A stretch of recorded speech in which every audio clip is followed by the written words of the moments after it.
All right, welcome to your final review video. Numbers 8 and 9 we're reviewing for that T1 Algebra 3 final. Number 8, it says find the GCF of the terms of the polynomial. We are looking for our greatest common factor. We're looking for that number we can take out of both of my factors. So what we're looking at here is when I'm trying to find a GCF, I always start by finding the thing with the smallest number of x's. This one has 5. This one has 4. Now I can take out the smallest number of x's they have in common. So if this one has 4 and this one has 5, I can take out 4. So the first part of my GCF is going to be x to the power of 4. Now I need to look at my numbers out front.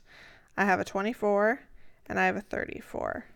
I'm going to write them over here just because then I can actually see what I'm doing. 24 and 34. Now, most often what I do is I want to find the smallest one. And I want to say, all right, can I divide 34 by 24? We can't. That does not work. So then we need to find the next biggest number that we can divide them by. Honestly, what I do is I try to think, okay, what's the next biggest number to go into 24? Well, I know 24 is the same as 2 and 12. Can I divide 34 by 12? Nope. All right, 12 is out. I also know 24 is the same as, 3 and 8? Well, can I divide 34 by 8? Nope. 8 is out. I can't divide 24 by 7, but I can divide it by 6. We get 4 and 6. So can I divide 34 by 6? No, 6 is out. At this point, I'm like, I'm running out of options. 5 doesn't work. We're left with 4, 3, 2, and 1. I'm going to try the next biggest because I'm really trying to find the biggest number possible. So I'm going to do 34 divided by 4.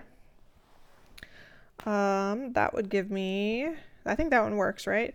34 divided by 2 is 17? Did I do that right? Yeah, it's 17. So actually, since that's 17, this does not work. And again, we're trying to divide this number evenly. My next one is 34 divided by 3. That doesn't work. So we're stuck on 2. Now, that's unfortunate because 2 is teeny tiny. Normally, we want to take out a very large number, but 2 is all we got. So our final answer would be 2x to the 4th. And that would be your GCF. All right, my next one, find the GCF of the terms of the polynomial. Same thing.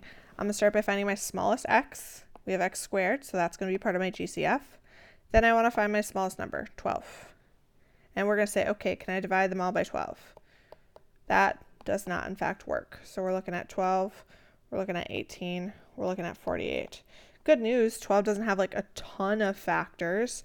We tried 1 and 12, we have 2 and 6, and we have 3 and 4. We already tried 12, that doesn't work. 1 will probably not be our option. Hopefully there's one bigger than 1. If not, we're really not doing well. Again, these numbers that we're looking for have to go into both 18 and 48. So I know I can divide 18 by 6. That one works. But 48 divided by 6 does not work. So 6 is out. Next one we're going to do 4. 18 divided by 4 does not work. So 4 is out.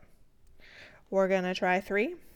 So we have 18 divided by 3. That one works.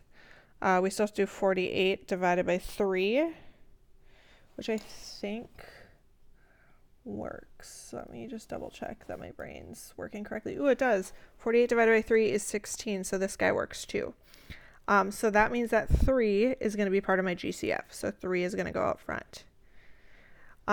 Just a side note, when I'm making this list of numbers, I'm just looking for things that multiply to whatever my number above is. And I picked the smallest number because I know that all these numbers go in it, so hopefully they go into one that's bigger too. If you're having trouble making your list, I always start with 1 and whatever number I have, and then I try 2. Hopefully that works. 3, 4. Eventually you'll get to a point where you have 2 numbers here, like 3 and 4, which are very close together, one away from each other. So I know nothing goes in between them, so I've run out of numbers to try. If you have questions about making that list, please talk to me or your teacher. We would love to help you. Thanks for watching.